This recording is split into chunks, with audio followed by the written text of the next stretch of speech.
Key fob battery replacement. The key fob uses a CR2032 lithium button cell with a voltage of 3 volts and a capacity of 225 mAh.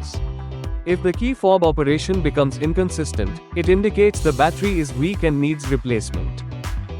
Use a small flathead screwdriver to open the key fob rear frame. Insert the screwdriver into the slot provided on the cell cover and rotate it in anti-clockwise direction to free it and open. Gently remove the old battery out and discard it. Insert a new CR2032 battery, ensuring the positive side faces upward. Insert the cell cover, gently rotate it in clockwise direction to lock and fix the key fob battery rear cover. Once closed, check the remote's functionality to ensure proper operation.